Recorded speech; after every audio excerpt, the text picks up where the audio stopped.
Good afternoon. On behalf of the Arabic Studies and the Faculty of Philosophy of the University of Chile, we would like to welcome you all to the conference that will be dictated by Professor Ilan Pappé, academic from the Exeter University. I would like to greet University Authority, Farideh Serán, and say that this is an initiative that is from the Palestinian community in Chile, and in coordination with our center we organized a number of academic meetings with Professor Pappé. He is a distinguished historian that belongs to the line of what we know as the new historians of Israel, and has given great support in knowledge and recovery, historical recovery of the Palestinian memory. For us, for the University of Chile, Center of Arab Studies, it's a great honor to have with us a great historian, and his training starts in international relations, in a doctorship in history in Oxford, and has as a guide an outstanding Arab contemporary, Al-Hassan al-Khurani, and without a doubt has made a significant contribution for the debate of the end of the conflict, and sets forth some important theses. I will not speak anymore. I just want to leave with you Professor Pappé that will give us the conference Ethnic Cleansing of Palestine, Past, Present, and Future.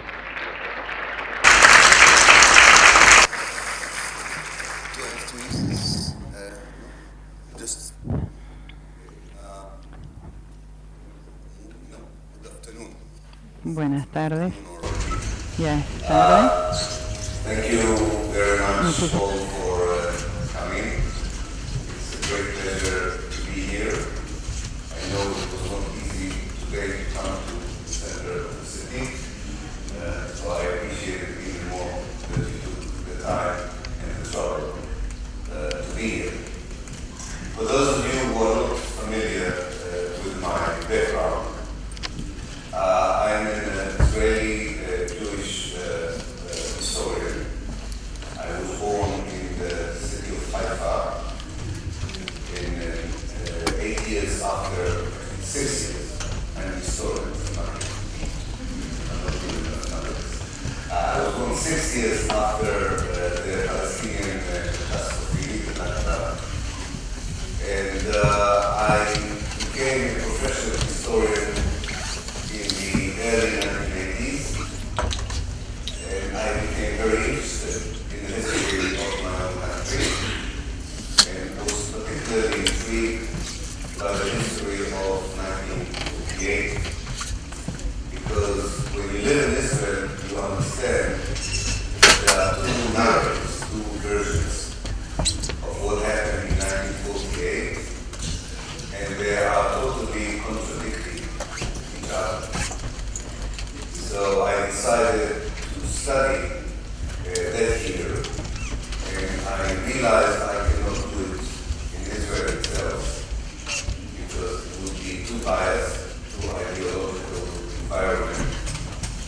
And I decided to leave Israel for my PhD studies and went to the University of Oxford in England, and also wrote my first book on the British policy towards Palestine in 1948, because I knew that Britain didn't like both sides. They didn't like the Palestinians and they didn't like the Zionist movement, so I thought they would be quite neutral and objective, relatively speaking. And I started to work on the British archives, then I worked on the Israeli archives, some of the Egyptian and Jordanian archives, the United Nations archives, and what unfolded was a historical picture that was very different from the one I got used to hear from my teachers in school, from my family, neighbors, and from my own state and society. In fact, my own research into the history of 1948 indicated, to me at least, that between the two narratives, between the two versions of history, it is the Palestinian version which is the correct one, and the Zionist one which is the propaganda and fabrication of the truth. And that's not a very easy discovery to make for someone like me. You are immediately branded by your own university, society, and government as a traitor, and you find it very hard to continue as a professional historian in your own country. There's a whole group of historians around the world who challenge the national narratives of their own country, and usually the states are not very kind to historians that challenge their narrative. But once you do it, you cannot go back, because you know better than others that you adopt this position not because of ideology, not because someone paid you, but because this is the truth you have found in the historical documentation. But I want to talk today not just about 1948. I want to explain what happened in 1948 within a wider historical perspective. And I would like to show the relevance of what happened in 1948 to what goes on today. In order to understand what happened in 1948 and why 1948 is such an important year for understanding the events today, one has to go back to the late 19th century, when Zionism was born as an intellectual cultural movement by Jews in Eastern Europe who were worried, and rightly so, that the life of Jews in Europe are insecure, and that they would need to find a different place to live in because anti-Semitism has risen to new levels and could end up in their destruction. And we know that historically they were right, at least for many parts of Europe. They also wanted to transform Judaism and to turn it from a religion into a national movement.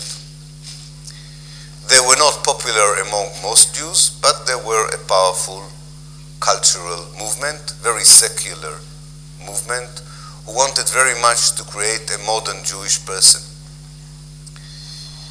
The question was, for them, where should they find a safe place and where can they reinvent themselves as a nation and not just as a religion?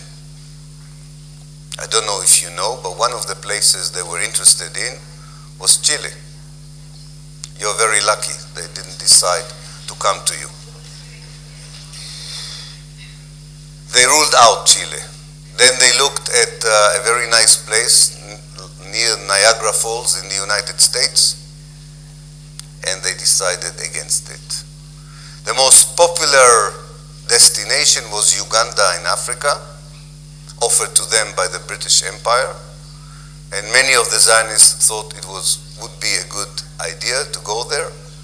But under the pressure mainly of Christian Protestants who saw the return of the Jews to Palestine as part of the program of God, they focused more and more on Palestine as the ideal territory for building a safe place and for building a homeland.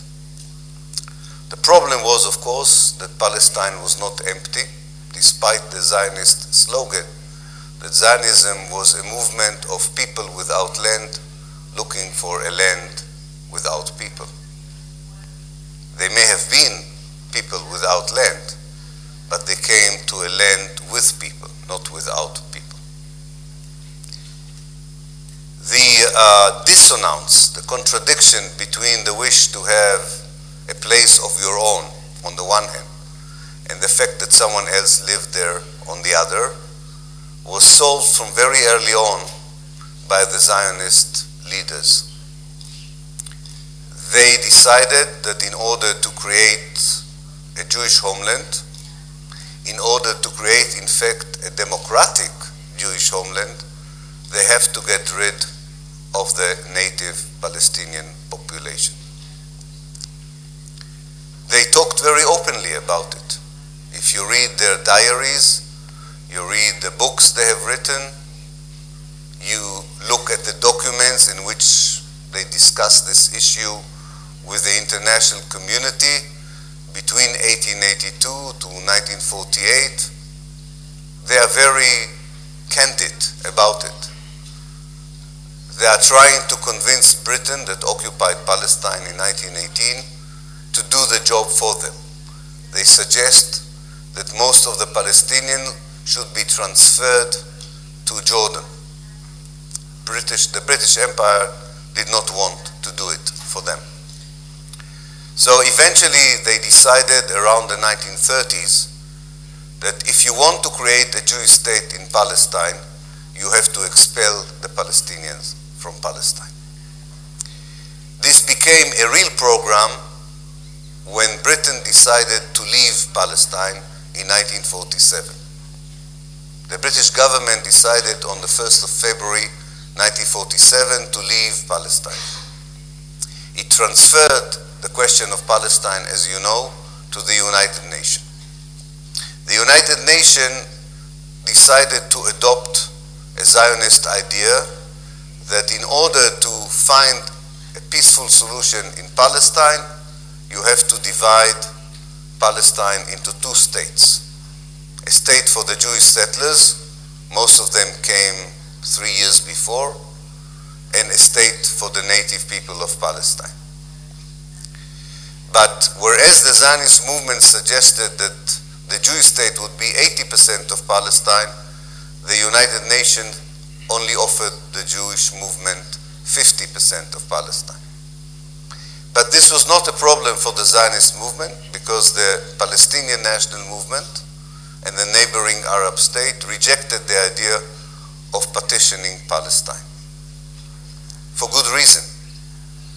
For them, Zionism was a colonialist movement, not different from the French colonialist movement in Algeria. And as it was unthinkable that the national movement in Algeria would agree to partition Algeria between French settlers and the Algerians, it was unthinkable that the Palestinians would agree to give half of their home country to a group of settlers, as I said, most of them arriving few years earlier. In no other case in the world that this would have worked. The problem was, of course, that the Zionist movement could say, we were prepared for peace and the Palestinians rejected peace. But this was not the real Zionist strategy. In my book, The Ethnic Cleansing of Palestine, I reveal that regardless of what the United Nations prepared for Palestine, the Zionist leadership planned the systematic expulsion of the Palestinians from Palestine already in February 1947, that is, before the United Nations even had suggested a peace plan for Palestine. Even before the British have left Palestine, on the 15th of May 1948, the Zionist forces began to expel by force the Palestinians, first from the cities of Palestine. In my own hometown, Haifa, out of 75,000 Palestinians who lived in Haifa, only 2,000 remained. In one day, they expelled 73,000 Palestinians. In the city of Jaffa, where 60,000 Palestinians lived, before the British left Palestine, the Zionist forces expelled 95% of the population. 7 Palestinian towns were almost emptied by the advance of Zionist forces long before the end of the British mandate. I insist on this chronology because if you look at the website of the Israeli Foreign Ministry, it is is written there that the Palestinians became refugees because the Arab world started a war against Israel on the 15th of May, 1948. The truth is that most of the Palestinians became refugees before even one Arab soldier from the neighboring Arab states entered Palestine. It was not easy to convince people to leave a place in which they lived for hundreds of years.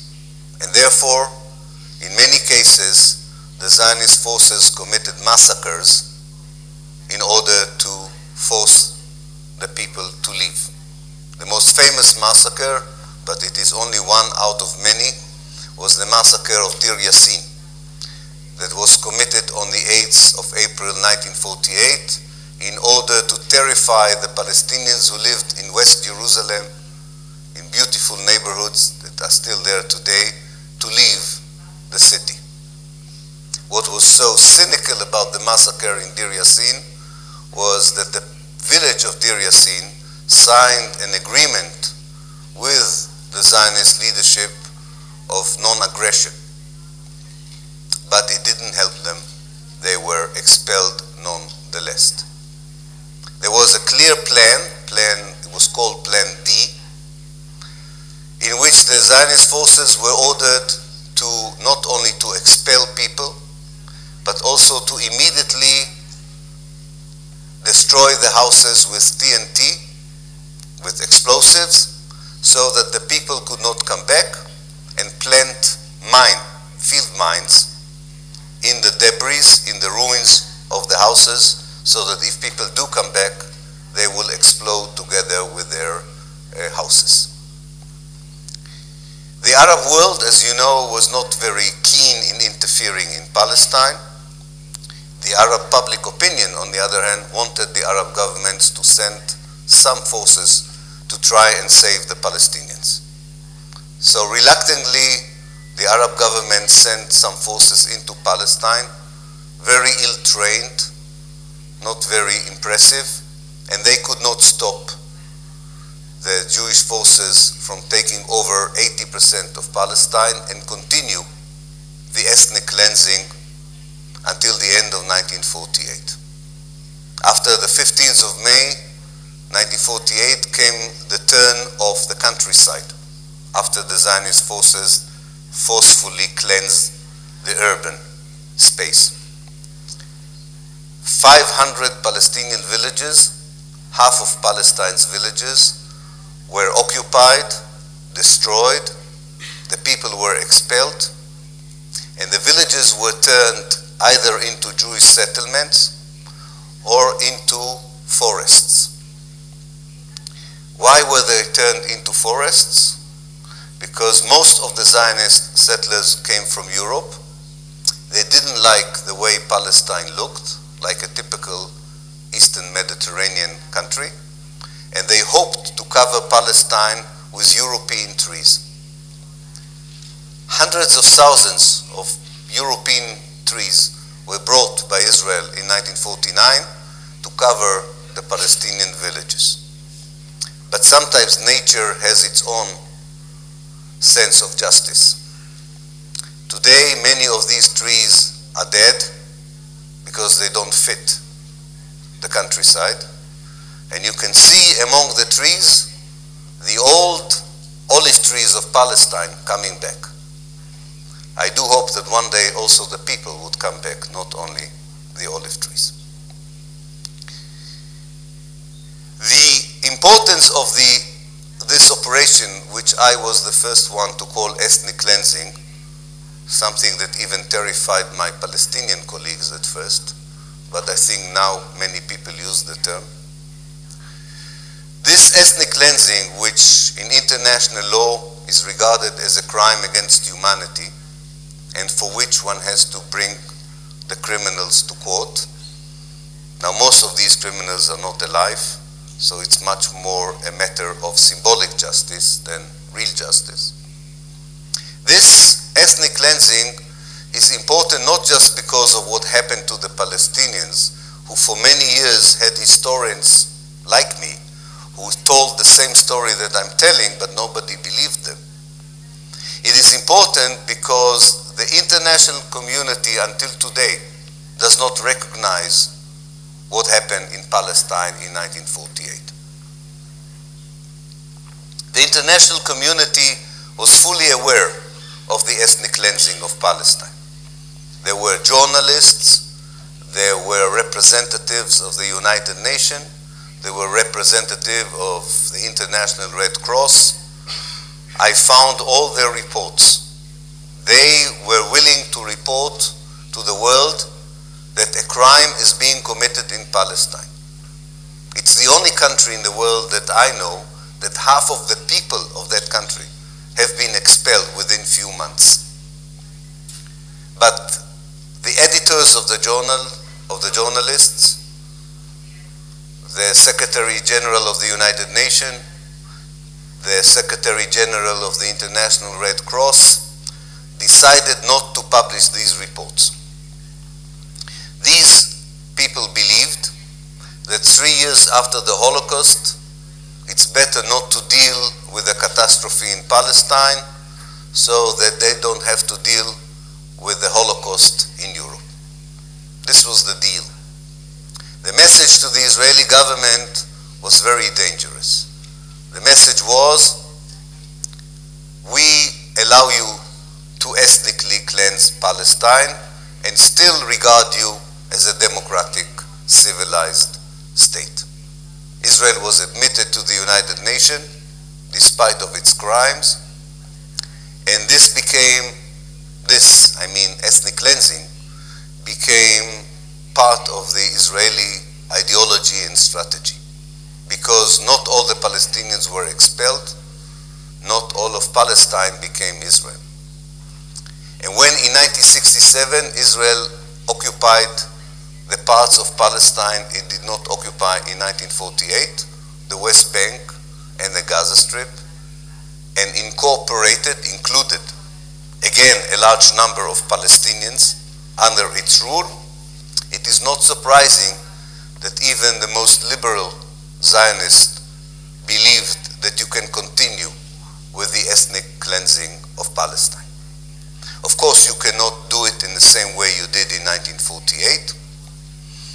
I hope to publish a book next year that will expose the government's meeting before 1967 and after 1967, in which I will show that the main Israeli strategy towards the West Bank and the Gaza Strip was to find a way to continue the ethnic cleansing, but by other means, because 67 was very different from 1948. As the Israeli minister said, the war was over very quickly, so you cannot expel people under the pretense that there is a war. In 67 you had television, which you didn't have in 1948. And many of the Palestinians living in the West Bank and the Gaza Strip were refugees from 1948, and it would probably be difficult to expel again the people who were already expelled. So the Israeli government decided not to expel the people, but to build a mega prison, to build a huge prison called the West Bank and the Gaza Strip. They found out that if you cannot expel people, at least you can prevent them from moving, from leaving the places in which they live. What is the best way to force people to stay where they are so that they cannot be included in your democracy and cannot threaten you with a demography? The best way is to build Jewish settlements, to surround all the Palestinian cities and villages with Jewish settlements and with military bases. And when this proved not to be enough, you begin to define parts of the West Bank and the Gaza Strip as no-go areas for Palestinians. It is very important to understand this, because the government in 1967 that decided on this strategy included all the Zionist parties, from left to right. And none of the Israeli governments after 1967 has ever deviated from this policy. What was the difference between the governments that came after 1967 and the 1967 government? That they succeeded in finding a way of building an umbrella to protect this Israeli policy from international condemnation. And this is when, to my mind, they invented the peace process. The peace process that the Americans were invited to moderate, to manage, was, as the Israeli politicians say very openly and candidly, was meant to give Israel immunity, protection from international condemnation, while it will implement unilaterally on the ground the idea that was at the heart of the Zionist project already at the beginning of the 20th century. How to have as much of Palestine as possible with as few Palestinians in it as possible. The Israeli built two models of a prison, what I call a mega prison. The title of my new book is called The Biggest Prison on Earth, the history of the Israeli occupation. There are two versions. One is an open prison. If the Palestinians behave the way the Israelis want them to behave, namely, they do not reject the idea that they live in an area in the West Bank or the Gaza Strip where they cannot expand, surrounded by Jewish settlements, Jewish military bases, and there are certain areas they are not allowed to go to, they can have autonomy. They can even have a state. They can even have a flag in the open prison. Unfortunately, some Palestinian leaders fell for this temptation and thought that the Israelis genuinely meant to give them a state. Some Palestinians still think that way. I think the number of Palestinians who are fooled in such a way is decreasing every day.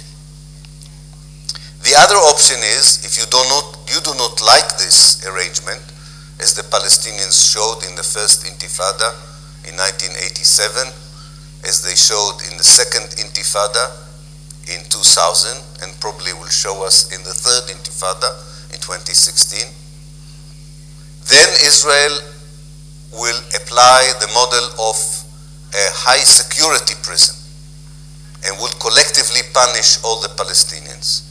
And when the Israeli punish someone, it is not with policemen. It is not with judges. It punishes people with weapons that belong to the best army in the Middle East. They will bomb cities and villages with the best American fighters, aircraft fighters, F-16, F-18, with the best tanks, artillery, and all kinds of new weapons that they have used on the people of the West Bank and Gaza, as we know, to the great delight of armies around the world that know that only in Israel you can test new weapons on real human beings. The number of Israeli military sales to other countries, including this one, increases after every attack on Gaza by 50 to 60%. Due to the use of new weapons against Gaza in 2009, the sales of the Israeli military industry tripled because they used weapons that are not allowed to be used by international law, but they found a way to present them as legal weapons. So many countries were very happy that this was tested on the children, women, and men of Gaza. I dread to think what would be the new experiment when Israel will attack Gaza again in the next summer. So these are the two models. What is very important about the first model is that, of course, it is called the peace process. It is called the two-state solution. It is called the Oslo process. So what we have to do is to change the whole language and paradigm when we talk about Palestine. I have a suggestion for this in a new book I wrote with Noam Chomsky that came out 2 months ago called On Palestine, which will be translated into Spanish in October. And I think it's important for us to understand that we were talking the wrong language about Palestine. We were analyzing the conflict in Palestine in the wrong way, and therefore we were not offering the right solution. The only solution for Palestine and Israel is to decolonize the settler colonialist state of Israel. The only solution that will work in Israel and Palestine is to offer human rights, civil rights, and democracy to everyone who lives in Israel and Palestine. The only solution for the question of Palestine is to say to the refugees of the Palestinians, you were victims of a crime. And the only way to end the crime is to ask those of you who want to return to Palestine. Now, it will be very difficult to convince the Israeli Jewish society to accept any of the things that I've just mentioned. It was very difficult to convince the white community in South Africa to accept the end of apartheid.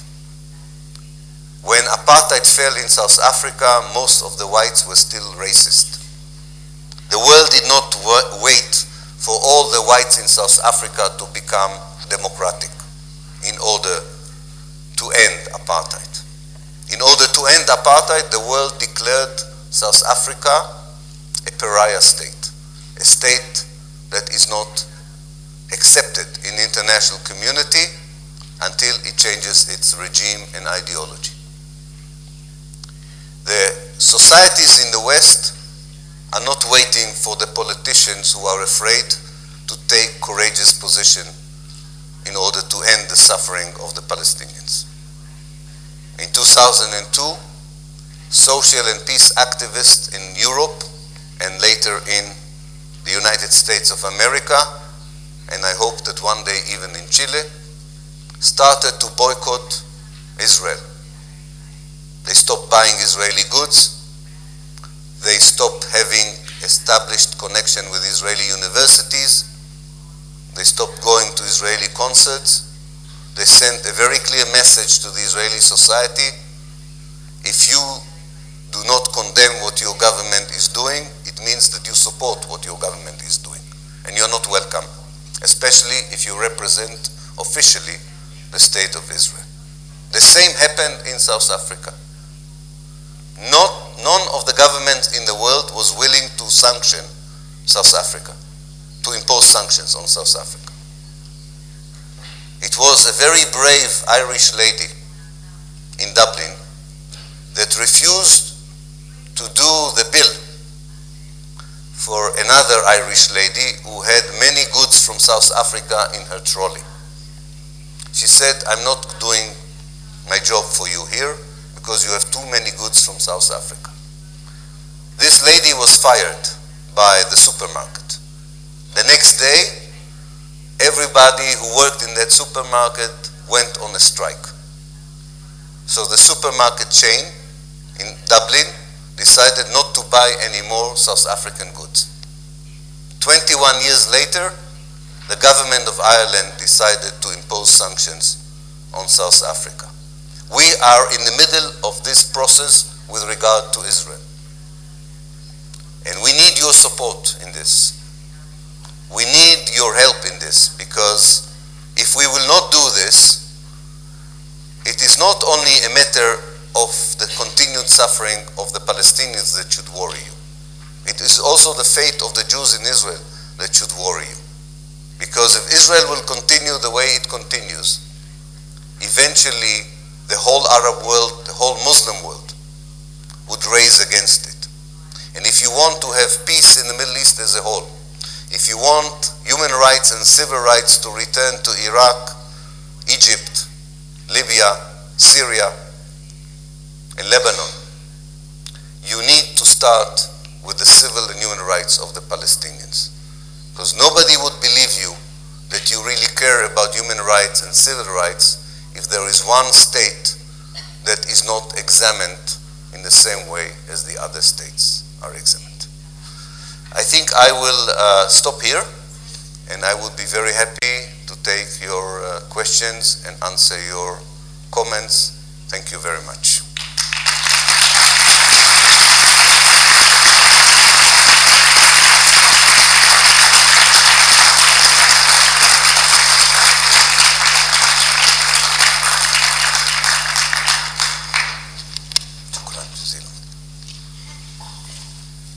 Vamos a iniciar una ronda de preguntas. Quisiera agradecer a Ilan su magnífica exposición y bueno, ofrezco la palabra para consultas. Ojalá sean consultas más que intervenciones, no tenemos mucho tiempo, pero encantado de poder escuchar todos sus comentarios. Sí, por favor.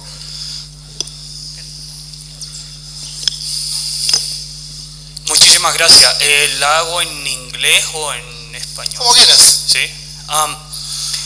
Thank you so much for your presentation. I really appreciate this opportunity because I think we all learned a lot. It was like a lecture in the university, actually. I would say that. My question is related with the occupation of Israel long before 1948. Well, there was the international, I'm sorry for the concept, but there was the International Jewish Agency trying to prepare the settlement of Israel in the Palestinian territory at the end of the 19th century. My question is, how would you regard that? I mean, is that exactly the point when the colonization started, or just right after, I mean in 1948?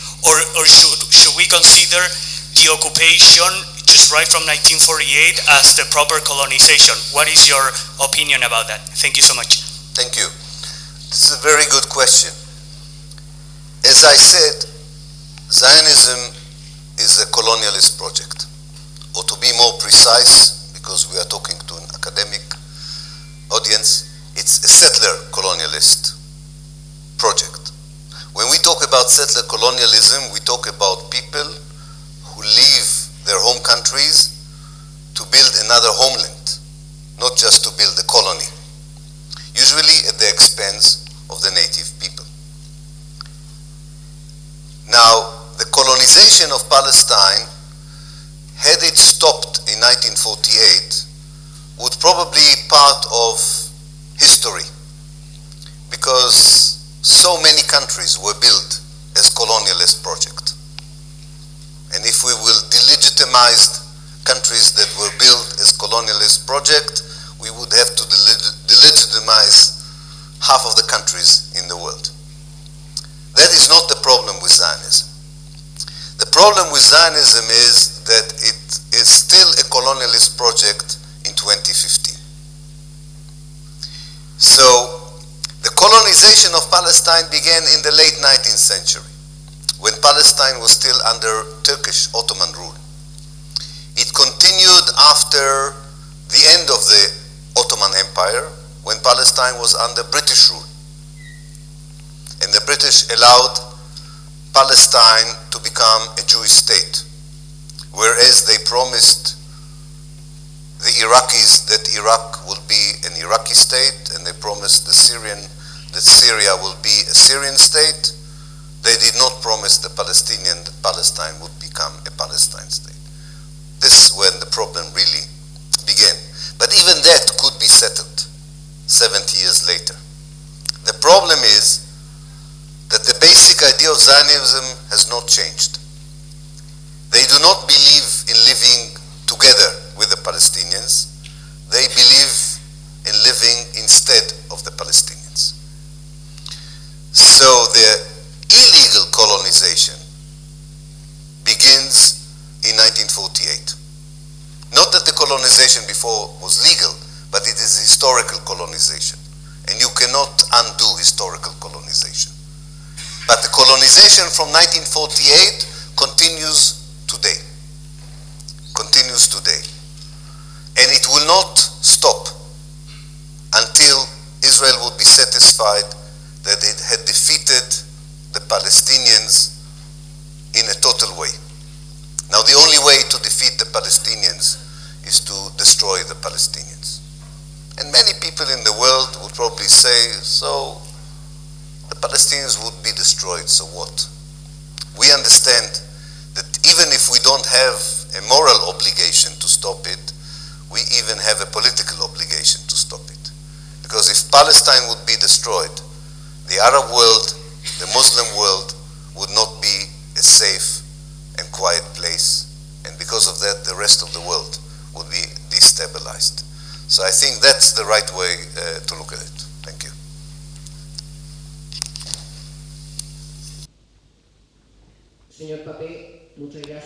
Mr. Pappé, thank you very much for your visit and for your very clear illustrations.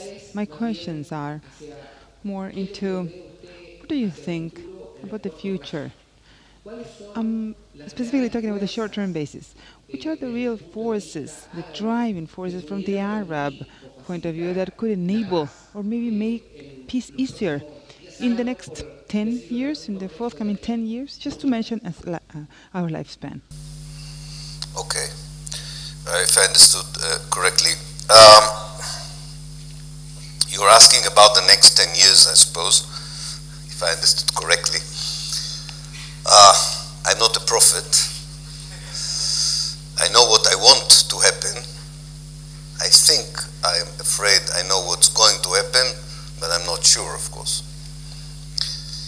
I think in the short term, in the very near future, what we will see is much of the same, but much worse.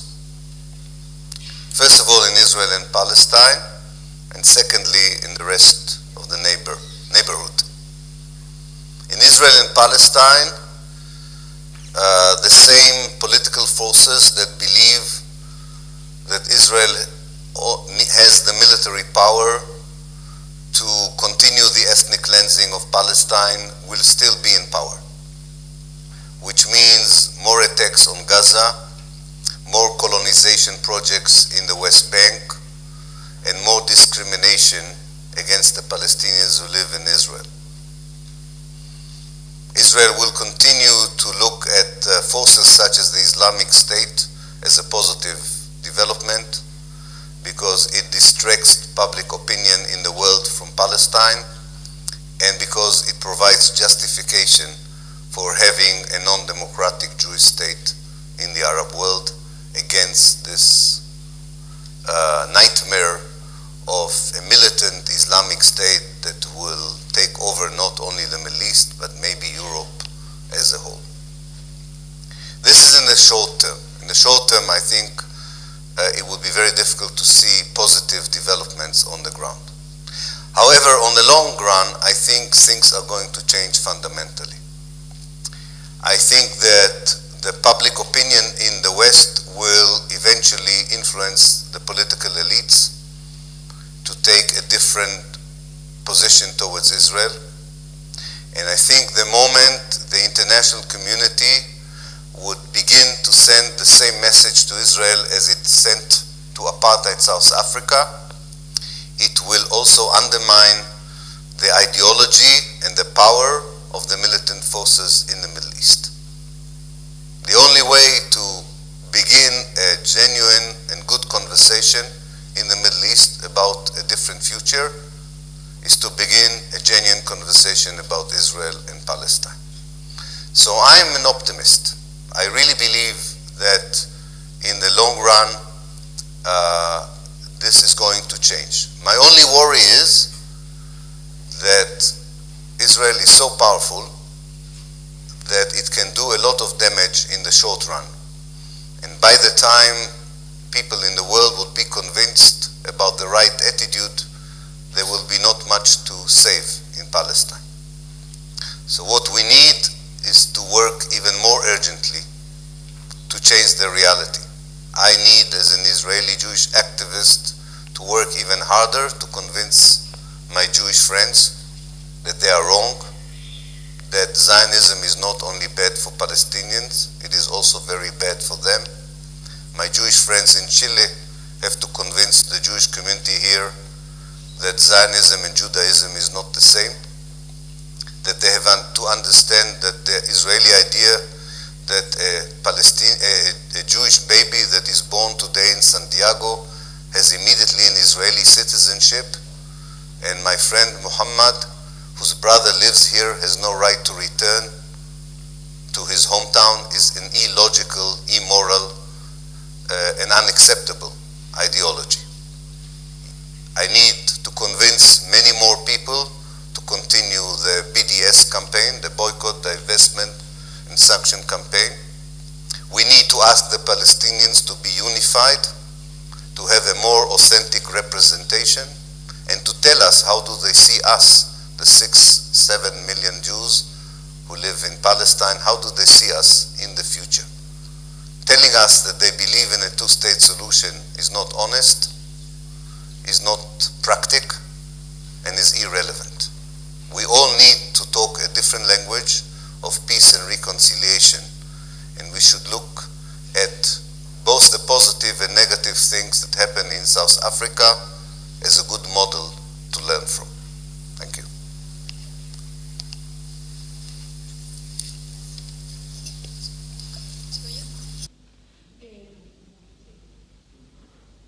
Good morning. Thank you very much for your conference. And I would like you to talk about the relationship between the current Zionism and anti-Semitism, understanding that modern Zionism is driven by white Western European men, and this ethnic cleansing is finishing the Arab roots that share in common with Jews. So I would like to share this a little bit more. And what happens with the non-Muslim Palestinian? What happens today with the Christian Palestinian or the Jewish Palestinian, of course, or other types of religions within it? Well, I think it's very important to understand that the Palestinian national movement was founded by Christians who played a very important role in leading the Palestinian community to resist the colonization of Palestine. Palestine, before the arrival of Zionism and even before the end of the British Mandate, were a place where Jews, Christians, and Muslims lived together peacefully. Jews in the Arab world fared much better than Jews in the Christian world. So there is a historical basis for the possibility of all three religions to live together. The vast majority of Palestinians who live together today in what is Israel and Palestine belong to this tradition. They would like people to live in peace together regardless of their religious identity. It is the state of Israel that believes that the national identity of the Jews gives you privileges at the expense of everybody else. The only reason Israel tries to show itself as more favorable towards the Christian Palestinians is because it employs the old colonialist idea of divide and rule, which is not going to work because most of the Christians in Palestine and Israel feel very strongly a commitment to the Palestinian national cause. Now, it is true that in the desperation of 100 years of colonization and oppression, some Palestinians were looking to the idea of political Islam as a way forward. One cannot blame them, because the secular Palestinian national movement failed in liberating Palestine. It failed not because it was a bad movement, but because Zionism is a very powerful project protected by the biggest empire in the world, the United States of America. So they thought that maybe Islamic dogmas of the kind that were propagated by the Muslim Brotherhood and later on by more militant groups would help them to liberate Palestine. This is not working either. So if we want to have people that continue to believe that the three religions can live together in one country. And everybody, regardless of their gender, faith, ethnic origin, or religion, should be an equal citizen. The only way to do it is to get rid of Zionism. If Israel will continue to be a Zionist state, quite a few number of Palestinians will continue to believe in militant ideologies. We need to offer people hope. Zionism doesn't offer hope. It offers more oppression, more killing, more colonization. And for that reason, I think it is important to understand that for Muslims, Christians, and Jews, Palestine can become a paradise if the idea of democracy for all would be adopted as the vision for the future.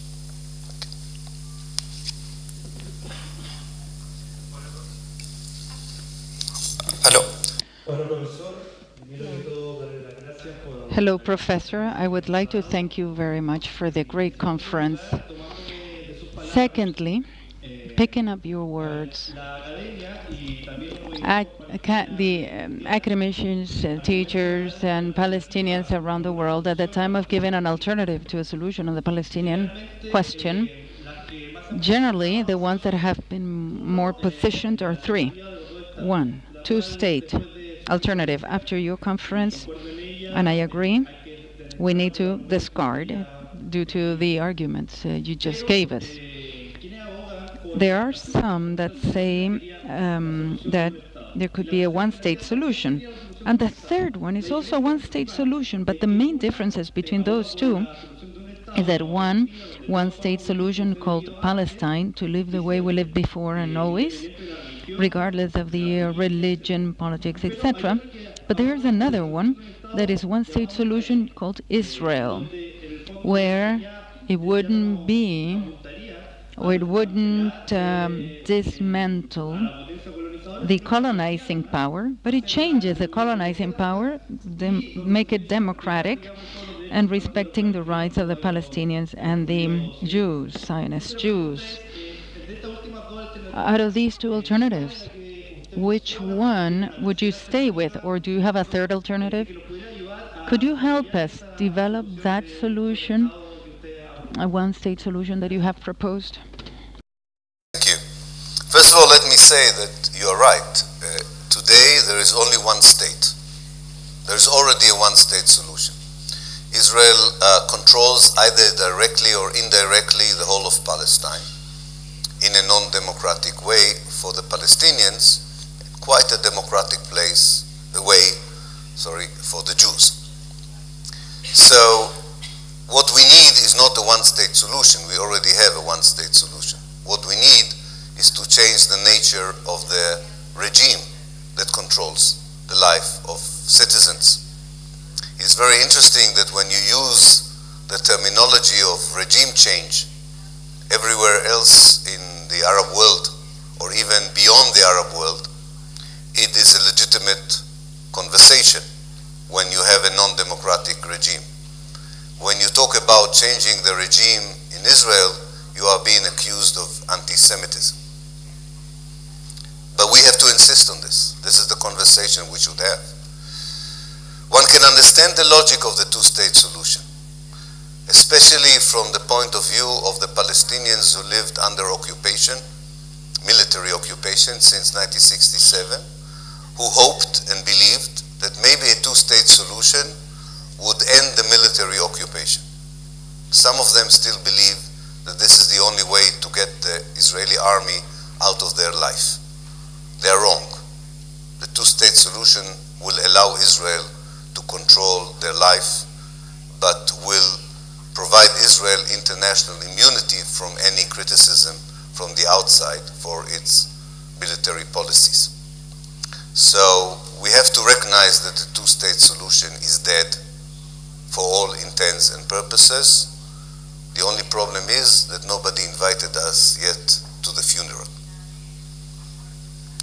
And once it will be declared dead, also Abu Mazen and the other Palestinian friends will have to think about a different strategy. the time has come to think about a different strategy. The one state I believe in is the one state you have in Chile. It's not perfect. It needs to be improved. There are many ways in which many of us have different ideas of how should a real democracy look like. But believe me, we would have loved to be in your position, where we would argue about the economic system, where we would argue about the social welfare system, where we will argue about the relationship between religion and state. The people of Palestine don't have this privilege. We need to have a democracy for everyone. We need to find a way of bringing back the refugees, and we should build a system that would allow us to live together. One state is not a marriage. You don't have to love each other. Not everybody in Chile love each other, even if you kiss everyone when you meet. One state is not about love. One state is about the ability to live together. There's no reason why Jews and Palestinians cannot live together, even with 100 years of conflict. So this is a very simple model. It's very easy to get it even in a slow way, because all you have to do is to fight for human rights and civil rights. You don't need any dramatic revolution. There are three basic rights which are not given to the Palestinians. And we in the boycott and divestment and sanction movement believe we should boycott Israel as long as these three rights are not respected. There's the right of the Palestinians in the West Bank and the Gaza Strip not to live under military occupation. There is the right of the Palestinian citizens in Israel not to live under an apartheid system. And there's the right of the Palestinian refugees to return. If you will even slowly achieve some of these rights, the present Republic of Israel would turn from a non-democratic state into a democratic state. So this is my way of looking at the solution. Okay. Good afternoon, sir. I would like to ask you about the role of universities in the BDS campaign, because some of us are really committed with the BDS movement, and we think it is the course of action to take. Thank you. Thank you. Yes, recommending academic boycott is not easy, especially not for an academic. You would like to think that academia is about freedom of thought, freedom of speech, so why boycott institutions which are supposed to represent these freedoms? The problem in Israel is that the academia does not represent these values. It provides the academic justification for the policies of the state and its ideologies. The Israeli academia produces the judges that sit in military court that every day send children at the age of 10, women, men, to prison without trial in thousands. The Israeli academia produces the engineers that invent the machines and the weapons with which later on the Israeli army destroys the life of Palestinians. The Israeli experts on the Arab world provide the Israeli government with justification of methods such as to threaten people with the rape of their sisters and mothers in order to turn them into collaborators. Many sections of the Israeli academia are involved in the oppression of the Palestinians. But even those who are not oppressed should be condemned from not doing anything. We can demand from them, in the name of freedom, to be active in voicing their criticism. And if they don't, they should be condemned. The problem in Nazi Germany were not so much the academics who supported Nazism. The problem in Germany were the academics who were silent when their Nazi colleagues threw out the Jewish lecturers from the German universities. So I think it's important to send a message to the Israeli academia, the Israeli cultural elite, intellectual elite, that you are not representing the values we believe in. And as long as you don't represent it, we have a problem of being associated with you.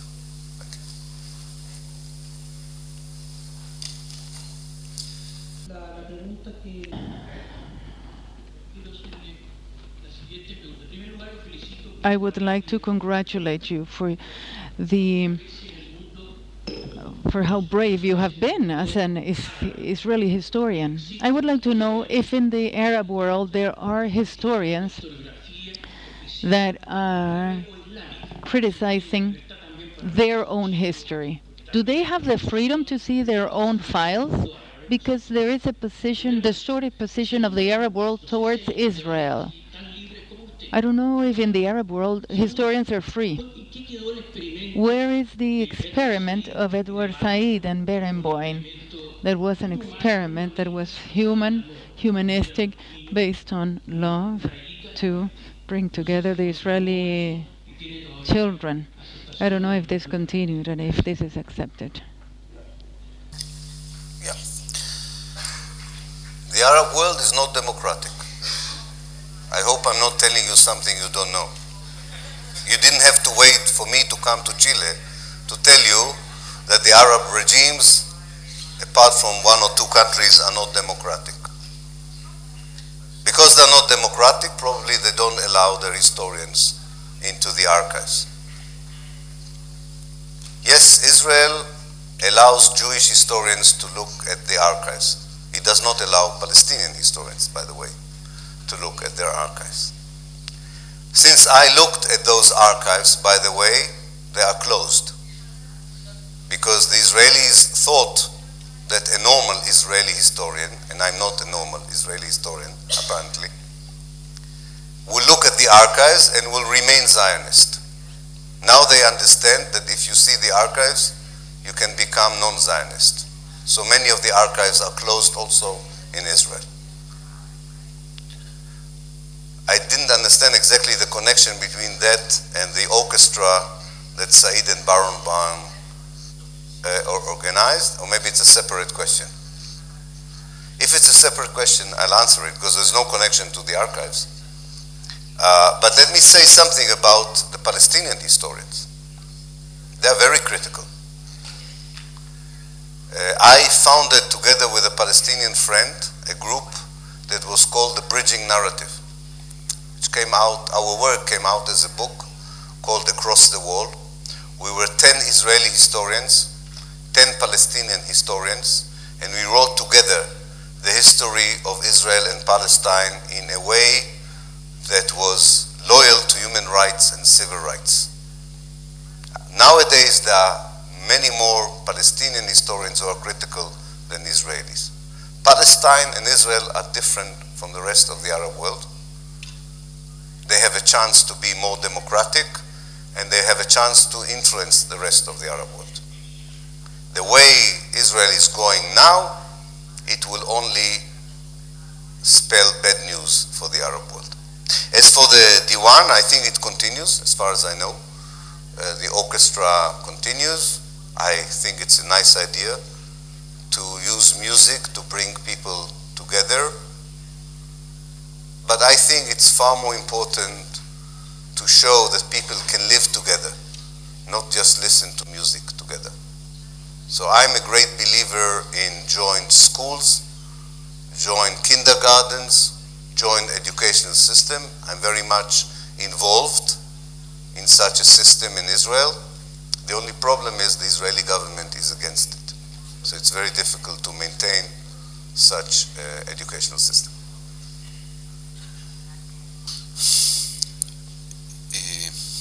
Muchas gracias por su conferencia y muchas gracias por el trabajo que ha realizado.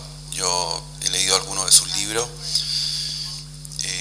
Tengo que decir que yo no tengo ni ascendencia árabe, ni palestina, ni judía, pero me impactó mucho la matanza de Sabra Chatila cuando estaba entrando en la universidad. Y hace no muchos años, el 2009, tuve oportunidad de estar en el campo de refugiados de Chatila en Beirut, y ahí me puse a tratar de entender el problema palestino, ¿no? Y la pregunta que le quiero hacer es muy personal. Después de leer los libros, de escucharlo, me pregunto cómo vive o cómo está situado en Israel, cómo lo tratan,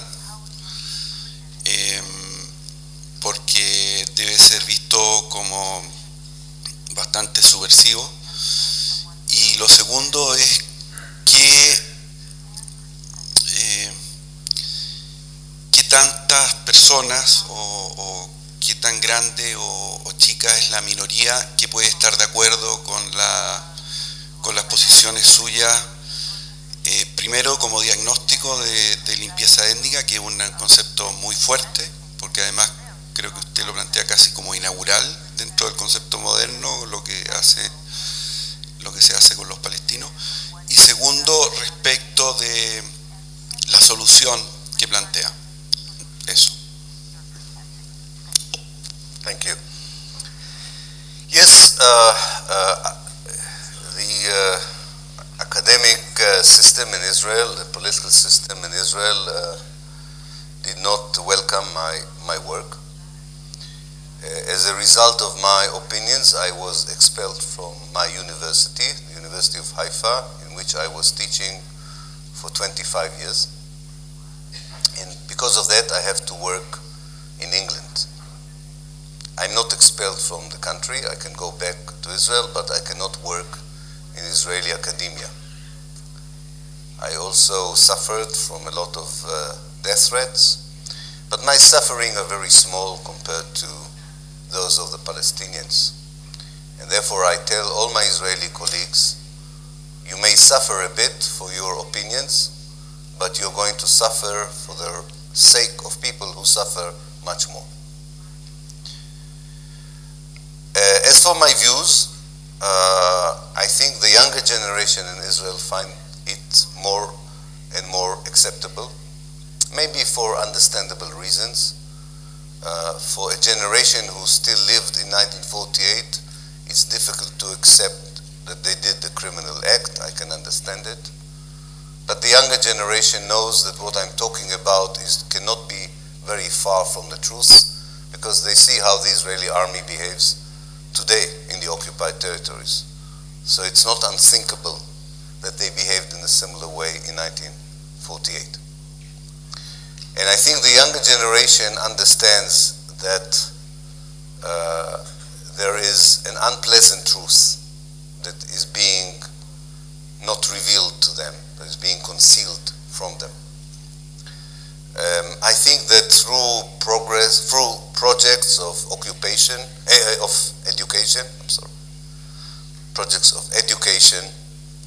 you can convince many more Israeli Jews that you cannot continue forever to live as a police state that has to oppress all the time the Palestinians in order to exist. It doesn't matter whether you call it ethnic cleansing or not. The reality that nobody argues in Israel is that if my son would go to the army, thank God they both decided not to go to the army, for which they will pay a very high price. But if your son is going to the army, he will join an elite unit and he will become a Rambo. You know what an Israeli Rambo does? Israeli Rambo will chase a Palestinian woman in a refugee camp. An Israeli Rambo would lock up a Palestinian child in prison. This is the future for the brave Israeli soldiers. And many more young Israelis and their mothers understand this. And I think it will become a serious problem for the state of Israel to convince its younger generation that what they are doing is defense, honorable, or patriotic. And therefore, the solution for me, as I said before, is this double act of pressure from the outside and education from the inside. For this, I need the support of the Palestinians, of course. They have to tell us more clearly that they believe in joint life between Jews and Palestinians in the same place. I think most of them do, but they have to say it very clearly.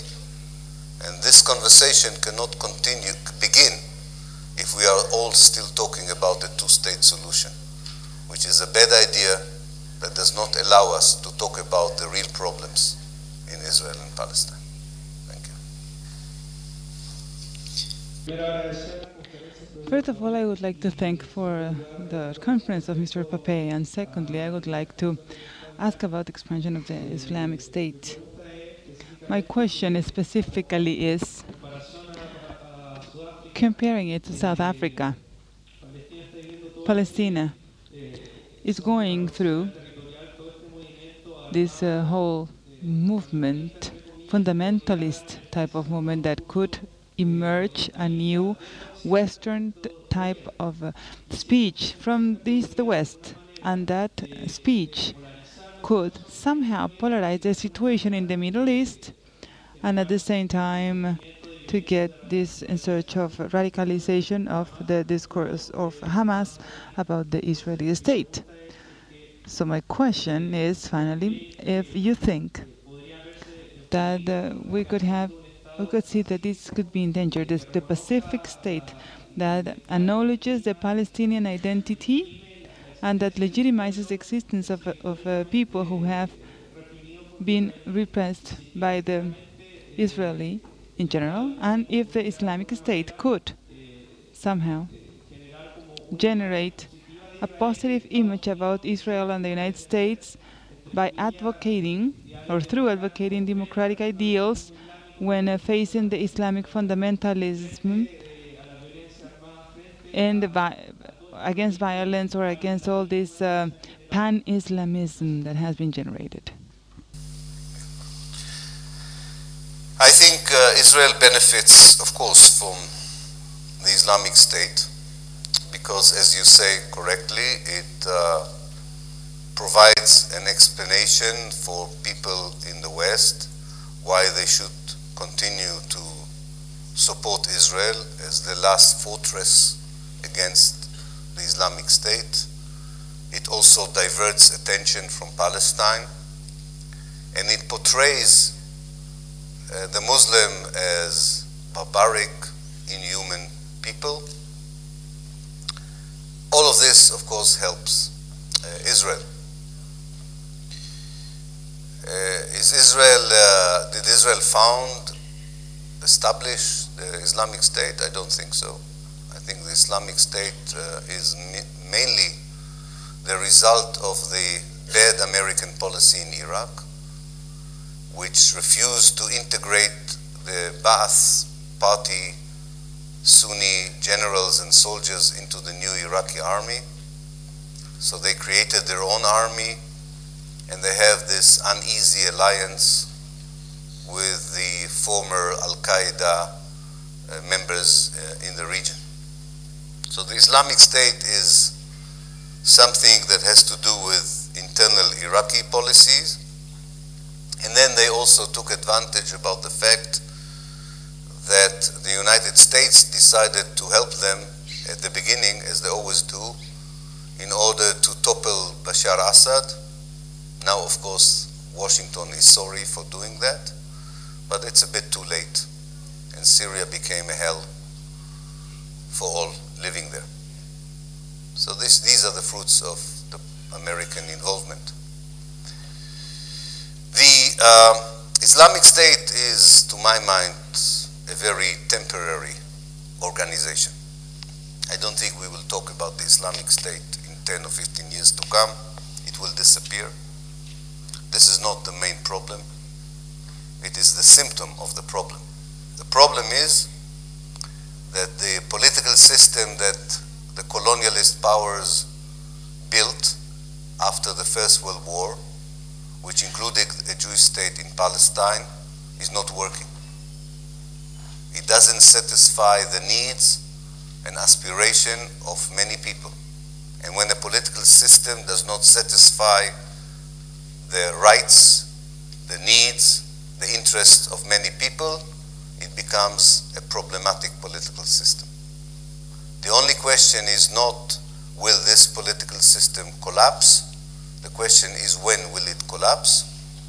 And the other question is, how will it collapse? Will it be broken down by violence, or can it change in a more peaceful way, the way it is done, for instance, in Tunisia? This depends, again, I say, not on the Islamic State, but on Israel.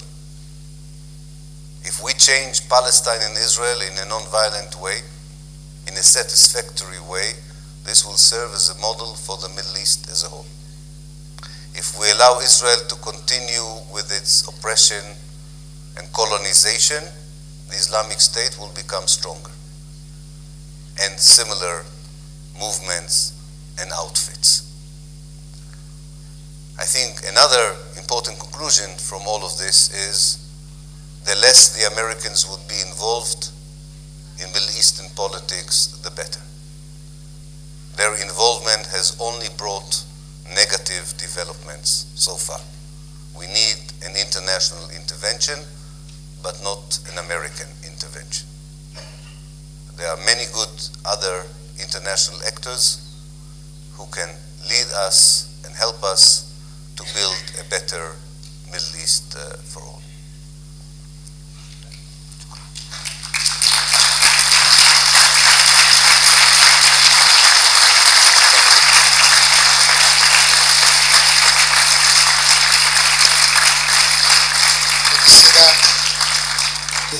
I would like to thank, on behalf of the Center of Arabic Studies, the Vice Rectorate that has sponsored this activity. Would like to thank you for your attendance, and fundamentally to thank Professor Pappé for the opportunity of sharing with us his thesis to understand the problem. Thank you.